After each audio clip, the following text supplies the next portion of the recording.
कि किसी को इख्तियार नहीं है किसी की बेइज्जती करने का। अरे इज्जत से जिंदगी गुजारो, चंद दिन की जिंदगी है, खत्म हो जाएगी, याद रखो। क्या लेके जाएंगे? बेइज्जती लेके जाएंगे या इज्जत लेकर जाएंगे? मेरे अजीज दोस्तों और बुजुर्गों, आज इस विधानसभा से मजलिस इत्तेहादुल मुस्लिमीन ने एक बेहतरीन प्रत्याशी को आपके दरमियान में उतारा है और मुझे यकीन है कि वो आपका खादिम बनकर, आपका नौकर बनकर आपकी खिदमत करेगा। और मैं आपके दरमियान में खड़े होकर मरहूम साहब को यह कहना चाहूंगा कि इंशाअल्लाह अगर अल्लाह ने और आपकी दुआओं को और आपके वोटों से अल्लाह इनको कामयाब करेगा तो जब ये विधानसभा में जाएगा उत्तर प्रदेश की, मुख्यमंत्री कोई भी होगा, जब बात आएगी जुल्म के खिलाफ तो आवाज उठाना इनका फरीजा बनेगा इंशाअल्लाह ताला। जब बात आएगी हक दिलाने की तो इनकी जबान को मैं नहीं रोकूंगा।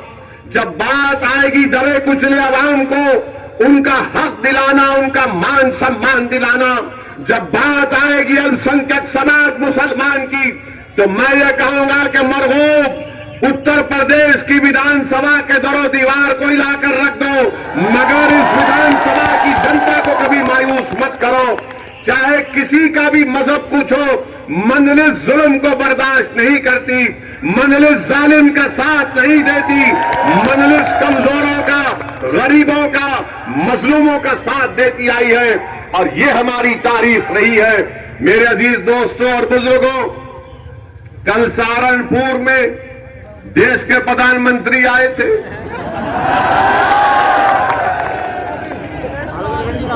आकर क्या कहा?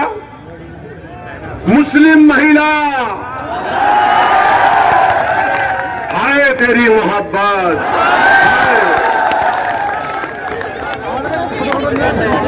अब आप बताइए, हरिद्वार में, रायपुर में, प्रयागराज में मुस्लिम महिलाओं के बारे में गंदगी बयान की गई, मुस्लिम महिलाओं के बारे में गंदगी बयान की गई।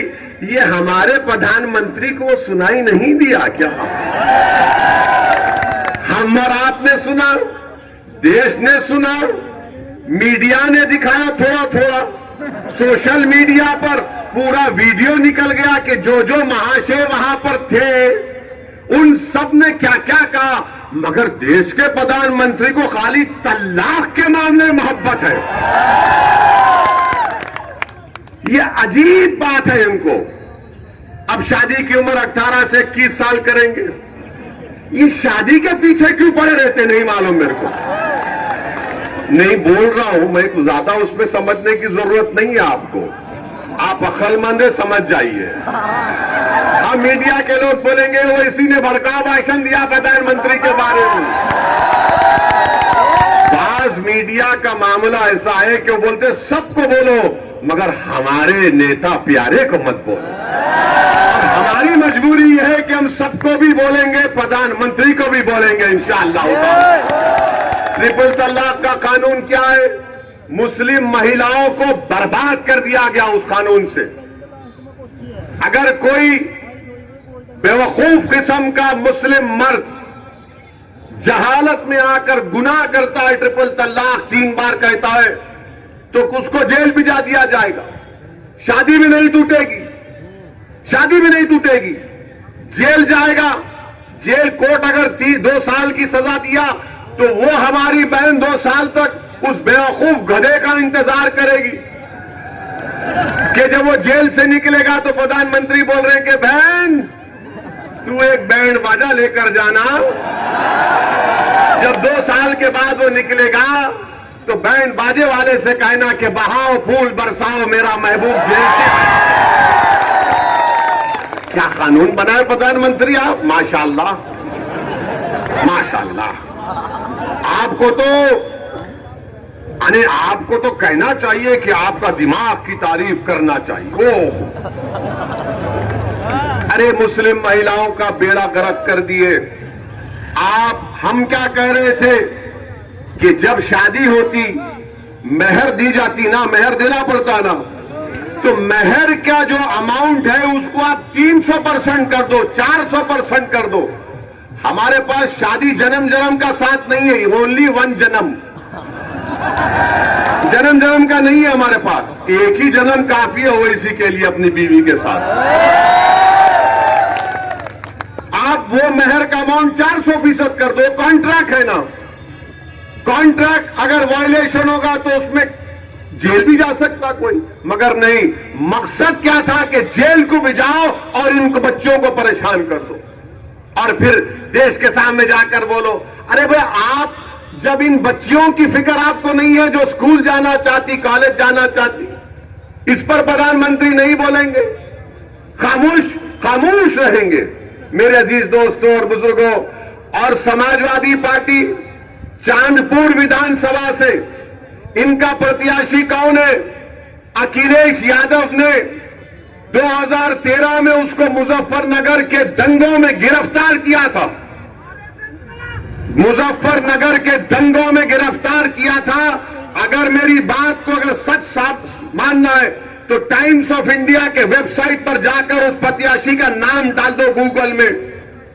आज जिसको तुमने गिरफ्तार किया था मुजफ्फरनगर के फसाद में, वो चांदपुर से तुम्हारा प्रत्याशी है। क्यों है? क्योंकि आपकी इज्जत नहीं है, आपके वोट की अहमियत नहीं है। इनको मालूम कि किसी को भी लाकर खड़ा कर दो, ये आंख बंद करके वोट देगा उनको। मैं आपसे कह रहा हूं, आंख मत बंद करो, पूरे होश हवास में रहकर अपने वोट का इस्तेमाल करो। क्या बीजेपी को हराना सिर्फ ओवैसी की जिम्मेदारी है? क्या बीजेपी को हराना बहन जी अखिलेश की जिम्मेदारी नहीं है? आप मिले थे क्या 2014 में? मैं था जब बीजेपी को 75 पार्लियामेंट की सीट मिल गई। जब 2017 में कांग्रेस और अखिलेश मिले, बीजेपी जीत गई, हम सिर्फ 30 सीट पर लड़े। 19 में हम नहीं थे, 15 सीट पर आप जीते। आपने 75% वोट दिया था मुस्लिम अल्पसंख्यक समाज ने। आज भी डराया जा रहा है आपको, जिंदगी और मौत का मामला है। अरे तू कौन होता कि चुनाव आएगा तो जिंदगी और मौत, और जब चुनाव हो जाएगा तो रोज मरो, रोज कब्रिस्तान को जाओ, बच्चे की लाश लेकर जाओ कि पुलिस कस्टडी में मर गया, एनकाउंटर में मर गया, गाय के गोश्त में या भैंस के गोश्त में पीटा जाता है, जेलों में जवानी को बर्बाद कर दिया जाता है। उस वक्त कौन आएगा, कौन आवाज उठाएगा? इसीलिए आपसे अपील करने आ रहा हूं कि आप अपने वोट की अहमियत को जताना है तो आप मजलिस के हक में अपने वोट का इस्तेमाल करिए। मेरी बात को जहन नशीन कर लो। बसपा, सपा, कांग्रेस मोदी को नहीं हरा पाएंगे। अगर मोदी को कोई हरा सकता तो भागीदारी परिवर्तन मोर्चा हरा सकता है इंशाअल्लाह ताला। इस विधानसभा से आप मरगूब को कामयाब करो। मैं आपसे अपील कर रहा हूं, एक चिराग को जलाओ, एक चिराग को जलाओ इन बातिल ताकतों के तूफानों में। मैं आपसे अपील कर रहा हूं कि आप एक अज़म कर लो, नियत कर लो। रब्बे करीम हमको हुनर दिया है तूफानों में चिराग जलाने का। एक चिराग जलाओ ताकि आपकी आने वाली नस्ल आपको सलाम करेगी। अगर आपको मेरे चेहरे में, अगर आपको मेरे चेहरे में अपना बेटा नजर आता है तो मैं आपसे हाथ फैलाकर भीख मांग रहा हूं कि आप अपने आने वाली नस्ल को बचा लो।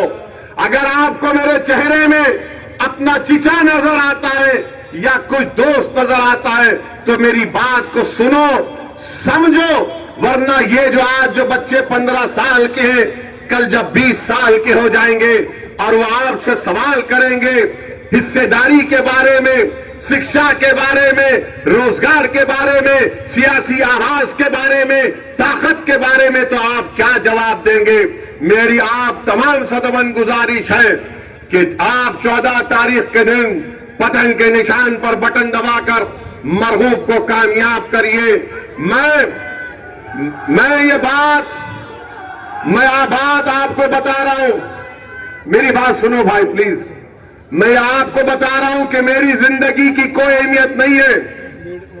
मैं उन नेताओं से नहीं हूं, उन सियासतदान का नहीं हूं कि जिसको सिक्योरिटी की जरूरत है, मैंने पार्लियामेंट में खड़े होकर बीजेपी की सरकार से कहा मुझे जेड कैटेगरी नहीं चाहिए, मुझे अव्वल दर्जे का शहरी बनाओ, मुझे हुकूक दो। ये मेरी लड़ाई है। अगर मैं अपनी जिंदगी का तहफ्फुज कर भी लिया तो मुस्कान को तहफ्फुज नहीं मिला तो मेरा तहफ्फुज क्या फायदेमंद है बताओ। अगर मुझे तहफ्फुज मिल भी गया तो 22 बच्चे जो CAA के प्रोटेस्ट में मारे गए, शहीद हो गए, उनके खानदान परिवार का क्या होगा बताओ। यही तो हम सियासत कर रहे हैं। मैं अपनी जान की हिफाजत की सियासत नहीं कर रहा हूं, मैं आपके हुकूक की लड़ाई लड़ रहा हूं।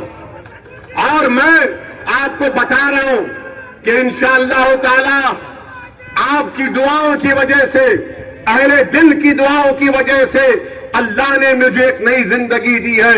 मगर जिन जालिमों ने, जिन शयातीन ने, जो नाथूराम गोडसे की नाजायज औलाद ने हम पर गोलियां चलाई,